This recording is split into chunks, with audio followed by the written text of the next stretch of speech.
ओम शांति।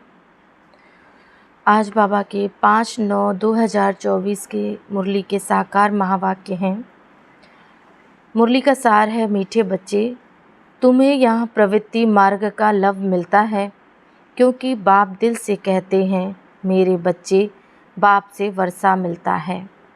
यह लव देहधारी गुरु नहीं दे सकते। प्रश्न है, जिन बच्चों की बुद्धि में ज्ञान की धारणा है, श्रूड बुद्धि है, उनकी निशानी क्या होगी? उत्तर है, उन्हें दूसरों को सुनाने का शौक होगा। उनकी बुद्धि मित्र संबंधियों आदि में भटकेगी नहीं। श्रूड बुद्धि जो होते हैं, वह पढ़ाई में कभी उबासी आदि नहीं लेंगे, स्कूल में कभी आंखें बंद करके नहीं बैठेंगे। जो बच्चे तवाई होकर बैठते हैं, जिनकी बुद्धि इधर उधर भटकती रहती है, वह ज्ञान को समझते नहीं हैं। उनके लिए बाप को याद करना बड़ा मुश्किल होता है। ओम शांति। यह है बाप और बच्चों का मेला, गुरु और चेले अथवा शिष्यों का मेला नहीं है। इन गुरु लोगों की दृष्टि रहती है कि यह हमारे शिष्य अथवा फॉलोवर्स व जिज्ञासु हैं। हल्की दृष्टि हो गई, वह उस दृष्टि से ही देखेंगे, आत्मा को नहीं। वह देखते हैं शरीरों को, और वह चेले भी देह अभिमानी होकर बैठते हैं, उनको अपना गुरु समझते हैं। दृष्टि ही वह रहती है कि हमारा गुरु है, गुरु के लिए रिगार्ड रखते हैं। यहाँ तो बहुत फ़र्क है। यहाँ बाप ही बच्चों को रिगार्ड रखते हैं, जानते हैं इन बच्चों को पढ़ाना है। यह सृष्टि का चक्र कैसे फिरता है, बेहद कई हिस्ट्री ज्योग्राफी बच्चों को समझानी है। उन गुरुओं की दिल में बच्चे का लव नहीं होगा। बाप के पास तो बच्चों का बहुत लव रहता है, और बच्चों का भी बाप पर लव रहता है। तुम जानते हो, बाबा तो हमको सृष्टि चक्र का ज्ञान सुनाते हैं। वह क्या सिखाते हैं? आधा कल्प शास्त्र आदि सुनाते हैं। भक्ति के कर्म कांड करते, गायत्री संध्या आदि सिखाते रहते हैं। यह तो बाप आया हुआ है, अपना परिचय दे रहे हैं। हम बाप को बिल्कुल नहीं जानते थे, सर्वव्यापी ही कह देते थे।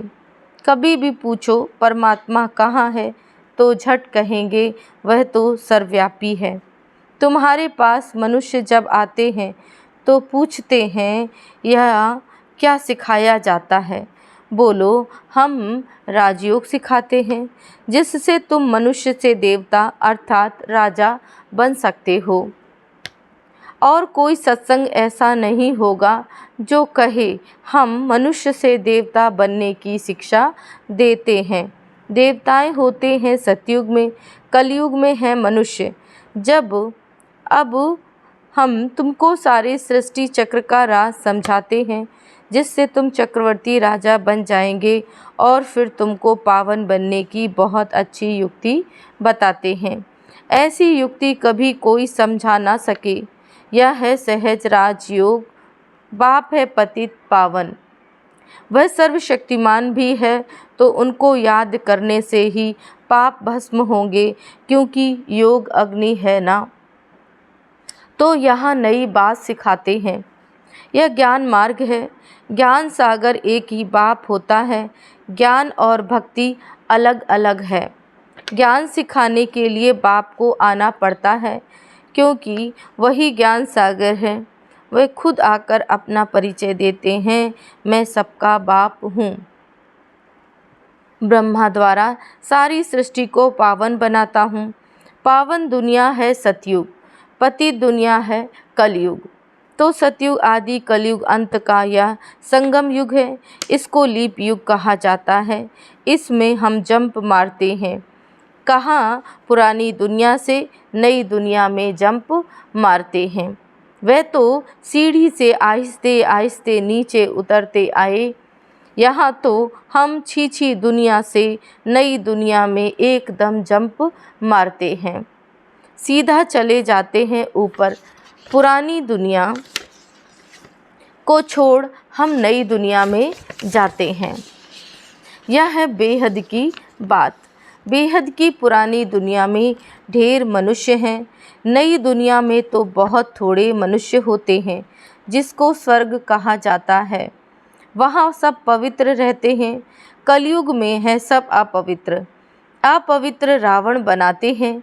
यह तो सबको समझाते हैं कि तुम अब रावण राज्य अथवा पुरानी दुनिया में हो। असल में राम राज्य में थे जिसको स्वर्ग कहा जाता है। फिर कैसे 84 का चक्र लगाकर नीचे गिरे हो सो तो हम बता सकते हैं। जो अच्छे समझदार होंगे वह झट समझेंगे, जिसको बुद्धि में नहीं आएगा वह तो तवाई मिसल इधर उधर देखते रहेंगे। अटेंशन से सुनेंगे नहीं। कहते हैं ना, तुम तो जैसे तवाई हो।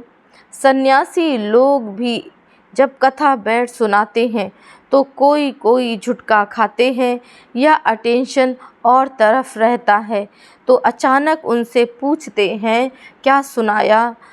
बाप भी सबको देखते रहते हैं, कोई तवाई होकर तो नहीं बैठे।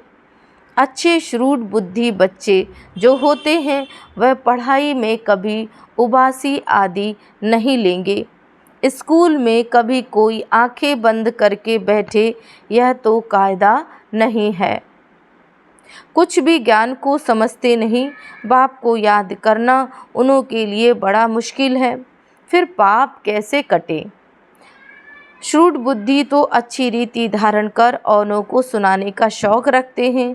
ज्ञान नहीं है तो बुद्धि मित्र संबंधियों तरफ भटकती रहती है। यहाँ तो बाप कहते हैं और सब कुछ भूल जाना है, पिछाड़ी में कुछ भी याद ना आए। बाबा ने सन्यासियों आदि को देखा हुआ है जो पक्के ब्रह्मज्ञानी होते हैं, सवेरे सवेरे ऐसे बैठे बैठे ब्रह्म महातत्व को याद करते करते शरीर छोड़ देते हैं। उनके शांति का प्रभाव बहुत होता है। अब वह ब्रह्म में लीन तो हो ना सके, फिर भी माता के गर्भ से जन्म तो लेना पड़ता है।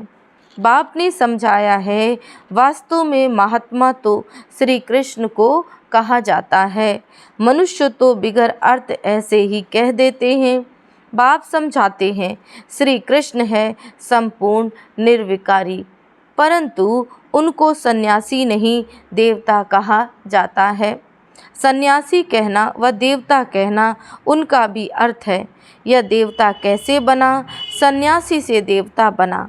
बेहद का सन्यास किया, फिर चले गए नई दुनिया में। वह तो हद का सन्यास करते हैं, बेहद में जा ना सके, हद में ही पुनर्जन्म लेना पड़े। विकार से बेहद का मालिक बन ना सके, राजा रानी कभी बन ना सके, क्योंकि उनका धर्म ही है अलग। सन्यास धर्म देवी देवता धर्म नहीं है। बाप कहते हैं मैं अधर्म विनाश कर देवी देवता धर्म की स्थापना करता हूँ। विकार भी अधर्म है ना, इसलिए बाप कहते हैं इन सब का विनाश और एक आदि सनातन देवी देवता धर्म की स्थापना करने मुझे आना पड़ता है। भारत में जब सतयुग था तो एक ही धर्म था, वही धर्म फिर अधर्म बनता है। अब तुम फिर से आदि सनातन देवी देवता धर्म स्थापन कर रहे हो। जो जितना पुरुषार्थ करेंगे उतना ऊंच पद पाएंगे। अपने को आत्मा निश्चय करना है। भल गृहस्थ व्यवहार में रहो, उसमें भी जितना हो सके उठते बैठते पक्का करो।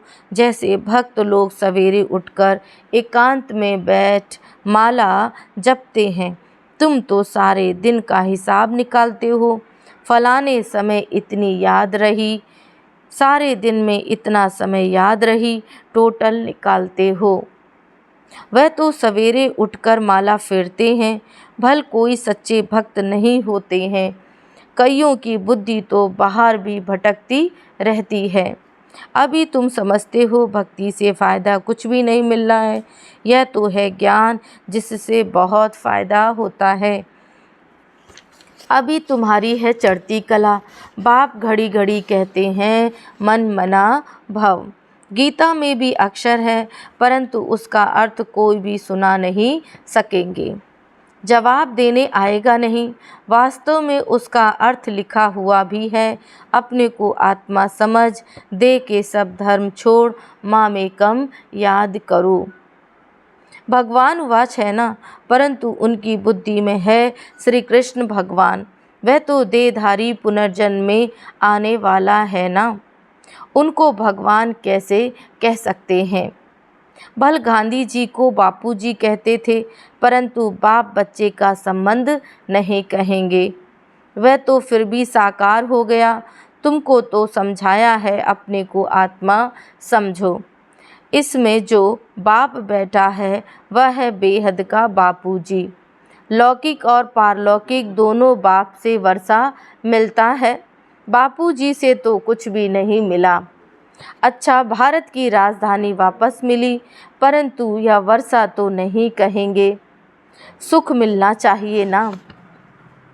वर्षे होते ही हैं दो, एक हद के बाप का, दूसरा बेहद के बाप का। ब्रह्मा से भी कोई वर्षा नहीं मिलता। भल सारी प्रजा का वह पिता है, उनको कहते हैं ग्रेट ग्रेट ग्रैंड फादर।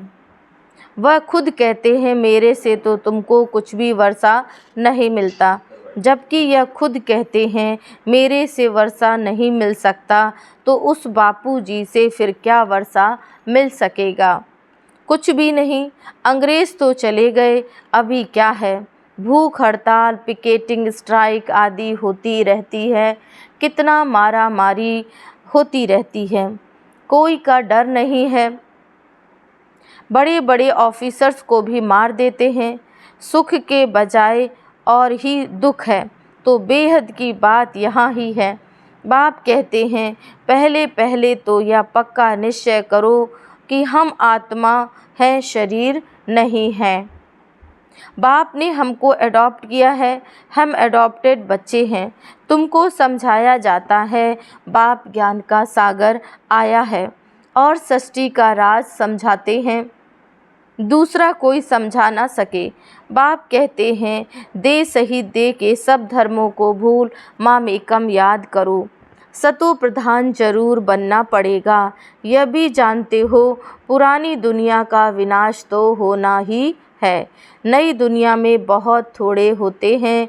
कहाँ इतनी करोड़ों आत्माएं और कहाँ मात्र 9 लाख। इतने सब कहाँ जाएंगे? अब तुम्हारी बुद्धि में है कि हम सब आत्माएं ऊपर में थीं, फिर यहाँ आई हैं पार्ट बजाने। आत्मा को ही एक्टर कहेंगे। आत्मा एक्ट करती है इस शरीर के साथ। आत्मा को ऑर्गन्स तो चाहिए ना। आत्मा कितनी छोटी है, 84 लाख जन्म है नहीं। हर एक अगर 84 लाख जन्म ले, फिर पार्ट रिपीट कैसे करेंगे? याद नहीं रह सकता, स्मृति से बाहर चला जाए। 84 जन्म भी तुमको याद नहीं रहते, भूल जाते हो। अब तुम बच्चों को बाप को याद कर पवित्र जरूर बनना है। इस योग की अग्नि से विकर्म विनाश होंगे, यह भी निश्चय है। बेहद के बाप से बेहद का वर्षा हम कल्प कल्प लेते हैं।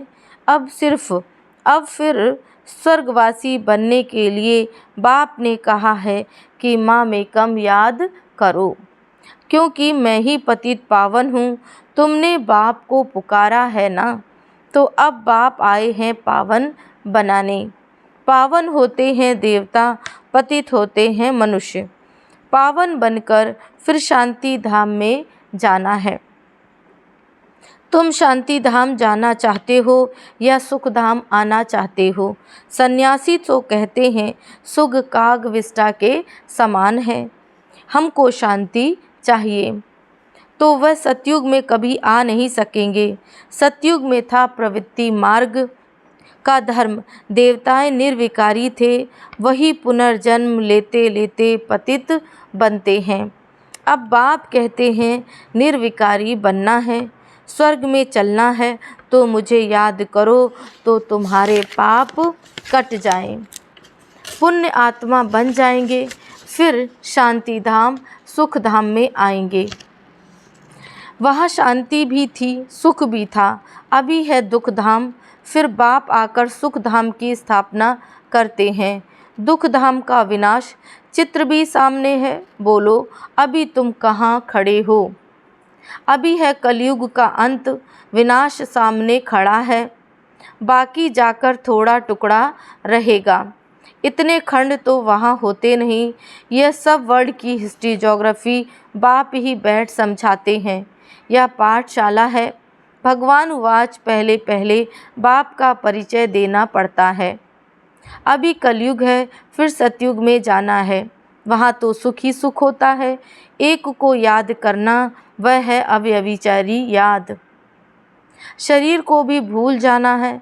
शांति धाम से आए हैं, फिर शांति धाम में जाना है, वहाँ पतित कोई जा ना सके। बाप को याद करते करते पावन बन तुम मुक्ति धाम में चले जाएंगे। यह अच्छी रीति बैठ समझाना पड़ता है। आगे इतने सब चित्र थोड़े ही थे, विगर चित्र भी नटशेल में समझाया जाता था। इस पाठशाला में मनुष्य से देवता बन जाना है। यह है नई दुनिया के लिए नॉलेज। वह बाप ही देंगे, तो बाप की दृष्टि रहती है बच्चों पर। हम आत्माओं को पढ़ाते हैं, तुम भी समझाते हो। बेहद का बाप हमको समझाते हैं। उनका नाम है शिव बाबा।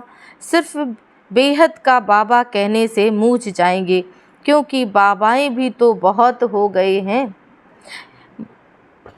म्यूनिसिपैलिटी के मेयर को भी कहते हैं बाबा। बाप कहते हैं मैं इसमें आता हूँ तो भी मेरा नाम शिव ही है। मैं इस रथ द्वारा तुमको नॉलेज देता हूँ। इसको अडॉप्ट किया है, इनका नाम रखा है प्रजापिता ब्रह्मा। इसको भी मेरे से वर्षा मिलता है। अच्छा, मीठे मीठे सिकिलदे बच्चों प्रति माता पिता बाप दादा का याद प्यार और गुड मॉर्निंग। रूहानी बाप की रूहानी बच्चों को नमस्ते। हम रूहानी बच्चों की रूहानी बाप दादा को याद प्यार गुड मॉर्निंग, नमस्ते नमस्ते, ओम शांति। धारणा के लिए मुख्य सार। पहला पॉइंट, अभी पुरानी दुनिया से नई दुनिया में जंप देने का समय है, इसलिए इस पुरानी दुनिया से बेहद का संन्यास करना है। इसे बुद्धि से भूल जाना है। पढ़ाई पर पूरा अटेंशन देना है। स्कूल में आंखें बंद करके नहीं बैठना है। यह कायदा नहीं है। ध्यान रहे पढ़ाई के समय बुद्धि इधर उधर ना भटके, उबासी ना आए। जो सुनते जाएं वह धारण होता जाए। वरदान है, रूहानी नशे द्वारा पुरानी दुनिया को भूलने वाले स्वराज्य सो विश्व राज्य अधिकारी भव। संगम युग पर जो बाप के वर्षे के अधिकारी हैं, वही स्वराज्य और विश्व राज्य अधिकारी बनते हैं। आज स्वराज्य है, कल विश्व राज्य होगा। आज कल की बात है। ऐसी अधिकारी आत्मा रूहानी नशे में रहती है और नशा पुरानी दुनिया सहज भुला देता है। अधिकारी कभी कोई वस्तु के, व्यक्ति के, संस्कार के अधीन नहीं हो सकते। उन्हें हद की बातें छोड़नी नहीं पड़ती, स्वतः ही छूट जाती हैं। स्लोगन है, हर सेकंड, हर श्वास, हर खजाने को सफल करने वाले ही सफलता मूर्त बनते हैं। ओम शांति।